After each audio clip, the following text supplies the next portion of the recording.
Salut tout le monde, bienvenue sur ma chaîne Mikado Otaku. Aujourd'hui je vais vous présenter pour la toute première fois une figurine articulée des Chevaliers du Zodiaque.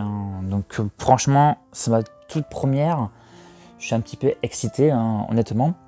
Voilà, c'est une anime que j'ai connue dans le Club Dorothée avec Dragon Ball, c'est quelque chose que je regardais à chaque fois. J'ai également le Panini et quelques figurines non articulées. Donc pour cette version articulée, c'est vraiment un avis, un ressenti que je vais vous donner parce que je m'y connais pas vraiment, même pas du tout dans cette gamme là, donc voilà. Déjà on va parler un petit peu de la boîte que je trouve déjà très colorée, très attractif au niveau de l'œil. C'est du tape à l'œil pour moi, ça donne vraiment envie de découvrir la figurine. Quand tu vois Seiya en grand plan, qui justement il est en plan avant, tu le vois vraiment, il est vraiment très beau comme ça, avec ses effets de lumière. Bien sûr c'est photoshopé, bien entendu. En arrière-plan on voit donc son signe Pégase avec beaucoup d'étoiles, avec beaucoup de gaz, pas mal de lumière, ça j'aime beaucoup, c'est très coloré, moi j'aime bien les boîtes colorées.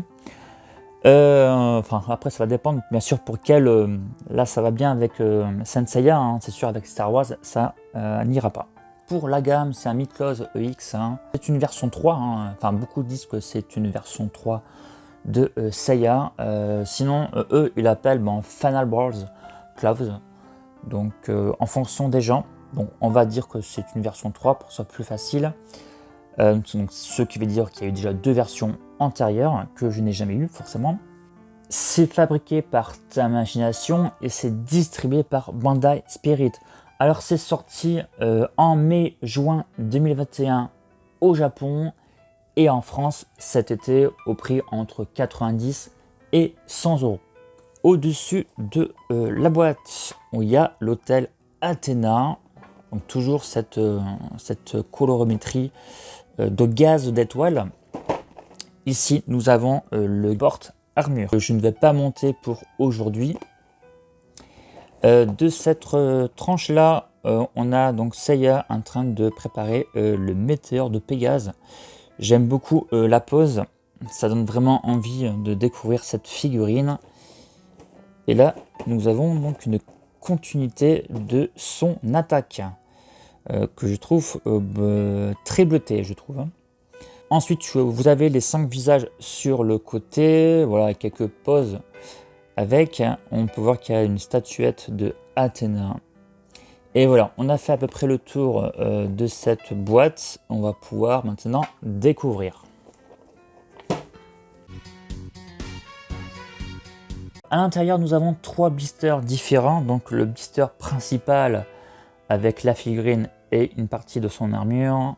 Ici nous avons donc 4 paires de mains en plus avec une autre partie de son armure et 4 visages en plus, une autre partie de sa chevelure et ici donc le porte-armure. Nous avons la notice pour nous montrer comment assembler sans doute l'armure. Voilà, alors apparemment donc notice en couleur. C'est vrai que les Dragon Ball on est plutôt sur du blanc et noir. Alors petit dépliant, voilà, donc en couleur, entièrement en couleur, pour simplifier un petit peu la vie pour l'assemblage. Ça va être très utile pour moi puisque j'en ai jamais monté. Pour les habitués je pense que ça va pas du tout servir, mais pour moi ou pour les gens qui commencent cette collection, ça sera quand même assez indispensable. Alors ce que je vais faire, je vais vous montrer la figurine sans son armure.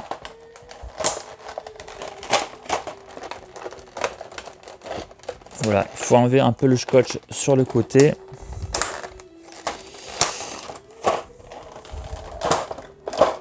Voilà, ça fait un peu étrange de pouvoir manipuler une figurine Saint Seiya. Donc déjà elle est un peu lourde. Elle est un peu lourde, donc c'est normal de toute façon puisqu'il y a du métal au niveau des pieds. Donc déjà elle a l'air assez grande. Je l'aurais dit plus grand qu'un Dragon Ball. C'est vrai qu'en termes de taille, c'est quand même plus grand qu'un Dragon Ball. Voilà. En poids, j'aurais dit que il est un peu plus lourd, légèrement plus lourd, alors qu'il n'a pas son armure. Donc ça, je pense que c'est dû surtout au pied. Je vais la mesurer. Au niveau de la taille, on est à 17 cm de hauteur, donc c'est quand même assez haut. La figurine a l'air assez stable, donc c'est pas non plus foufou. Donc on va voir, on verra de toute façon une fois monté, si ça tient bien. Parlons un petit peu de la figurine. Déjà, on est sur du plastique vraiment solide, quelque chose de dur. Au niveau du visage, le personnage est bien représenté. On peut voir que la bouche est très bien visible également pour le nez. Ça c'est très bien pour donner une sensation de non plat, quelque chose de mise en valeur. Donc c'est une bonne chose. Au niveau des yeux également, ça a l'air d'être pas mal. Les sourcils, on ne les voit pas beaucoup. Ce que je vais faire, je vais enlever la chevelure. On va voir. Déjà, on peut, avant de commencer à l'enlever, je peux déjà dire que la chevelure est assez bien sculptée, avec beaucoup de détails, avec des détails au niveau des mèches, et que la jointure n'est pas visible. Donc ça c'est cool. Les oreilles sont bien finies. Ça m'a l'air d'être vraiment très bon. Alors comment ça s'enlève ça? On va y voir. D'accord, donc il y a une partie ici. Et là, sans doute. C'est un petit peu dur. Moi, ça tient bien. Voilà. Ça a l'avantage de tenir. Et le visage, ça fait un peu de bruit, vu qu'il y a du métal sur le verre, là, avec les pieds. Voilà. Donc, les sourcils sont sculptés, hein, donc en relief. Ouais, j'aime bien la forme du visage. Elle n'est pas trop carrée au niveau du menton. Elle a l'air plutôt assez expressif. Hein.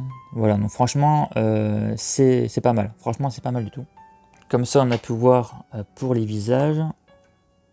Alors, ça se remet facilement, je suppose. Voilà, ça s'emboîte très bien. Ça, c'est cool. Voilà, la chevelure, on la remet.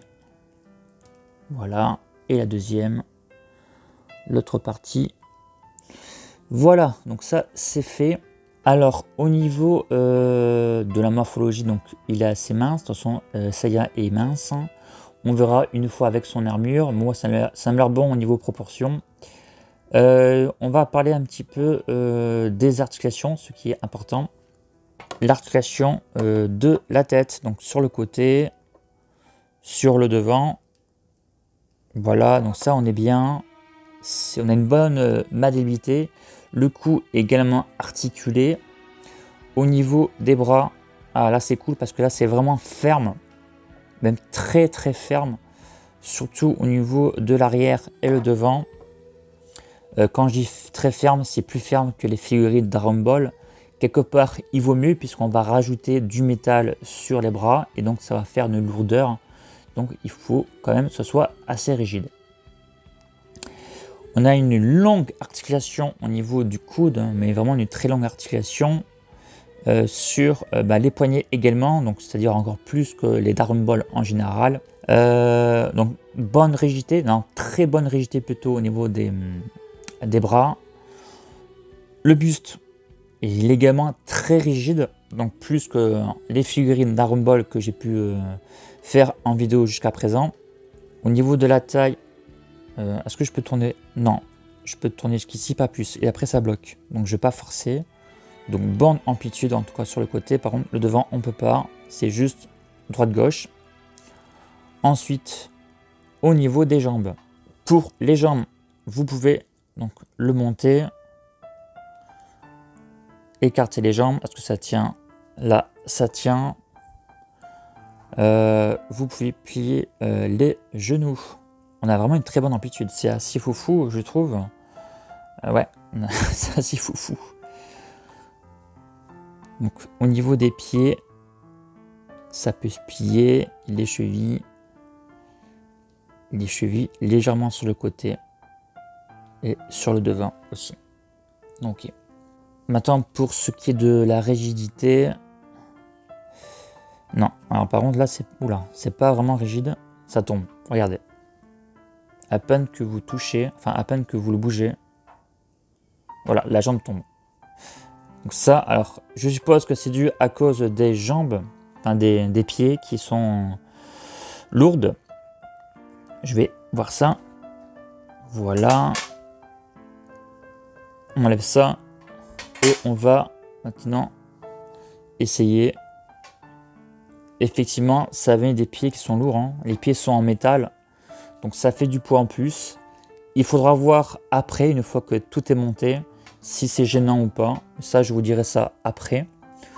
Voilà. Je vais vous parler un petit peu des mains qui m'a l'air plutôt bien fait. On voit bien que ce sont bien des mains. Donc c'est quand même, il y a quand même assez de détails au niveau de là. On peut voir que c'est du chromé mat, hein, alors que sur le pied, donc déjà c'est pas du plastique. Et là c'est du chromé brillant. Donc je trouve que l'effet est réussi. Et encore une fois, on verra ça une fois terminé. Alors, je suis un petit peu curieux. Donc je vais faire attention. D'accord, les ailes. Ok. Ah, donc c'est pas... Je crois que c'est du plastique parce que c'est léger. C'est du plastique. Ouais, mais avec une couleur chromée. Qui est jolie. Ouh, là je suis en train de mettre des traces de doigts dessus. Donc j'aime bien la couleur. Malheureusement il y a une petite griffure. Non, c'est pas une griffure, je vais dire une griffure. C'est un... Je sais pas, il fait un poil dessus. Et ça m'a l'air d'être propre. Voyons voir. Ouais. Je regardais si c'était bien lisse. Ouais, c'est lisse. En fait, c'est juste... il y a des impuretés, si vous voulez, dessus. Je sais pas pourquoi, puisque c'est la première fois que je l'ouvre. Ouais, donc ça, il faudra faire attention de ne pas mettre des traces dessus. Voilà. Donc je vais le remettre comme il faut. Je vous montre une main de près, ce que ça peut donner. Franchement, à mon sens, c'est bien réalisé pour la main. Ouais. On voit bien que ce sont des doigts. Et des petites pliures comme ça. C'est propre, hein, ça ne bave pas. Voilà, on est sur une couleur un peu chromée, mat. C'est joli, je trouve. Alors voici les 4 visages en plus. Hein. J'aime bien, en fait. On a vraiment un sentiment. On a vraiment un visage qui dégage une expression. Voilà, donc c'est des visages que je trouve assez réussis. Enfin, réussis. Après, bien sûr, je n'ai pas d'autres figurines de cette collection pour comparer. Mais là, honnêtement, ça m'a l'air d'être bien. Voilà, comme je dis, on voit bien la bouche, les yeux, les sourcils et le petit nez qui va faire ressortir tout ça. Voilà, donc les armures en plus, qu'on verra ça tout à l'heure une fois montées, une chevelure en plus et les 4 paires de mains également. Donc ça fait 5 paires de mains, je trouve que c'est pas mal. Et voilà. Et écoutez, je vous reprends tout à l'heure parce que moi je vais partir la monter. Donc je vais prendre mon temps, bien savourer ce moment-là, comme si je peux dire comme ça. Et je vous dis à tout à l'heure. Ça y est, c'est enfin monté, j'ai mis une petite vingtaine de minutes, j'ai pas eu trop de soucis, hormis pour la ceinture où j'ai du mal à la mettre. Et au niveau du blastron également, mais bon, c'était pas très méchant. Alors déjà, l'armure n'est pas entièrement en métal, il y a également du PVC. Hein. Voilà, sur le gant que je vous ai dit tout à l'heure, donc il y a un truc qui se rajoute par-dessus pour voir quelque chose de vraiment de chromé, donc ça c'est bien. Par contre, malheureusement, comme je l'imaginais, la figurine est très lâche au niveau des jambes. Regardez, ça ne tient pas du tout. Donc ça tombe, celle-ci elle est un petit peu moins lâche. Mais celle de gauche, eh ben, c'est une catastrophe en fait. Voilà. Donc les bras restent très fermes. Il faut dire qu'il y a plus de poids vers le bas. Donc je trouve ça un peu dommage que la figurine soit aussi lâche, hein, vu le montant. Pour les articulations, il n'y en a pas de gêne, hein. Vous pouvez bien manipuler les articulations, que ce soit le coude, les épaules, regardez, donc vous ne serez pas gêné. Les épaulettes peuvent aussi bouger, donc pas de souci. Pareil au niveau des jambes, hein, au niveau du genou, tout ça. Donc il n'y a pas de souci franchement, et ça c'est bien. Voilà. Ensuite, pour la couleur de l'armure, elle est pas du tout pareille que la boîte, hein, qui est photoshopée de toute façon. J'aurais préféré une armure un peu plus ressemblante en couleur, mais bon, c'est pas très grave. La finition est superbe, rien à redire. C'est voilà, c'est très bon. Alors la statuette de Athéna, toute mimi. Très bien fini, hein, une belle finition, peinture également. Vous pouvez également la poser sur la table, hein, et ça passe pas de souci puisqu'elle est vraiment très stable. Voilà. Bon, après normalement vous la mettez dans la main de Seiya, mais c'est quand même bon à savoir qu'elle est stable. On va passer maintenant à la conclusion. Est-ce que Mikado vous la conseille? On parle d'une figurine qui vaut pas loin des 100 € quand même, ce n'est pas rien. Sachant que quand vous commencez à acheter une figurine, dans l'idéal, ça serait acheter les autres, hein, du moins quelques-unes, pour faire une petite scène. Donc écoutez, là, moi je trouve que moi je l'ai payé 89 €. Je trouve que la qualité-prix est plutôt correcte, hein, puisqu'on a quand même la majorité de l'armure est en métal. Le chrome, tout ce qui est couleur est bien fait, je trouve. J'ai pas eu de problème de finition, que ce soit au niveau de la figurine, mais également sur les accessoires et sur l'armure. Il y a quand même beaucoup d'accessoires quand même. On a en tout 5 paires de mains, 5 visages, la petite statuette, les ailes. Sans compter que nous avons aussi l'autre blister que je n'ai pas déballé. Donc ça, forcément, ça fait augmenter un petit peu le tarif. Donc je trouve dans l'ensemble que le prix est correct, hein. Donc après, c'est mon avis perso. Un autre petit point que je vous ai pas dit, j'aurais préféré une boîte fenêtre pour voir la figurine et les armures à l'intérieur. Ce n'est pas grave, c'est une préférence. Après, ça ne gâche pas la boîte parce qu'elle est vraiment belle. Voilà, donc ça sera tout. Donc figurine à conseiller. Vous pouvez me suivre sur les réseaux sociaux, Instagram, Twitter et Facebook. Et on se retrouve très vite pour une prochaine vidéo. J'attends votre avis. Allez, prenez soin de vous. Salut!